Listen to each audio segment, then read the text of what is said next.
សួស្តីបងប្អូនអរគ្នាថ្ងៃនេះខ្ញុំមកបង្ហាញពីរបៀបធ្វើស្ប៉ាហ្គាទីកាបូណារ៉ាសម្រាប់ស្ប៉ាហ្គាទីកាបូណារ៉ានឹងដែរគឺខ្ញុំធ្វើសម្រាប់តែមួយចានទេបងប្អូនដោយសារតែខ្ញុំធ្វើសម្រាប់លក់ហើយសម្រាប់សរសៃស្ប៉ាហ្គាទីគឺខ្ញុំរើសយកសរសៃលេខ9ហើយប្រេនបងប្អូនរើសតាមចំណង់ចំណូលចិត្តដែលបងប្អូនចូលចិត្តញ៉ាំហើយយកវាមកស្ងោរជាមួយទឹកក្តៅចំនួន8ទៅ10នាទីបងប្អូនហើយគ្រឿងផ្សំអត់មានអីច្រើនទេបងប្អូនមានតែសាច់ជ្រូកបេខនហើយនឹងខ្ទឹមបារាំងហើយសម្រាប់សាច់បងប្អូនអាចរើសតាមចំណង់ចំណូលចិត្តបងប្អូនអាចដាក់ជាគ្រឿងសមុទ្រឬក៏ដាក់ជាសាច់គោសាច់មាន់សាច់អីក៏បានដែរហើយខ្ទឹមបារាំងយើងព្យាយាមហាន់វាធ្វើម៉េចឲ្យវារាងបន្ទះស្ដើងដើម្បីងាយស្រួលឆាវាឆាប់ទន់ហើយសរសៃស្ប៉ាហ្គាទីខ្ញុំប្រើចំណុះ200ក្រាមហើយគ្រឿងផ្សំមានដូចជាម្រេចស្ករសហើយនឹងរ៉ូឌីហើយនឹងដាក់អំបិលចូលបន្តិចសម្រាប់ស្ប៉ាហ្គាទីហ្នឹងគឺយើងអត់ត្រូវការប្រើគ្រឿងដិតខ្លាំងពេកទេបងប្អូនវាអត់សូវឆ្ងាញ់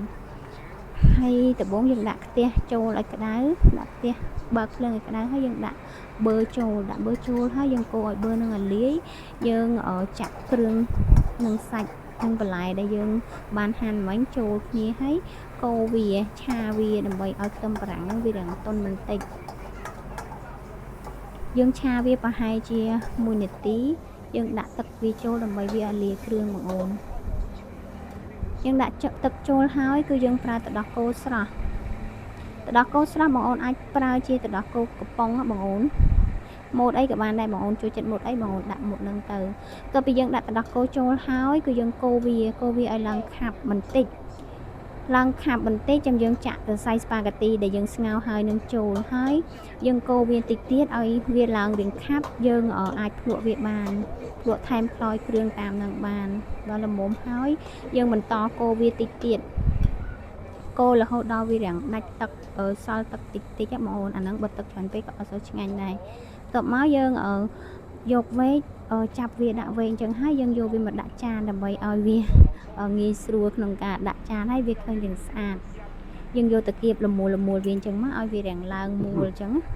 ហើយបន្ទាប់មកយើងចាក់ទឹកសោះនឹងចូលសម្រាប់ទឹកសោះហ្នឹងគឺយើងកូរវាឲ្យរាងខាប់បែបហ្នឹងបងអូនបានឆ្ងាញ់ហើយបន្ទាប់មកគឺយើងយកឈីសមកឈូសដាក់យើងដាក់ឈីសហើយគឺយើងដាក់បន្លែចូលតិចតួចយើងអាចប្រើជាជីនឹងវងតិចក៏បានឬក៏បន្លែដូចដែលខ្ញុំប្រើនឹងក៏បានដែរបងអូនបើសិនជាបងអូនអត់ចូលចិត្តមិនបាច់ដាក់ក៏បានដែរអានេះខ្ញុំគ្រាន់តែដាក់តុបតែងដើម្បីឲ្យវាមើលទៅស្អាតទំនងញ៉ាំស្ប៉ាហ្គាទីយើងហើយជារួចរាល់ជាការស្រេចបងអូនចូលចិត្តអាចយកទៅធ្វើតាមបាន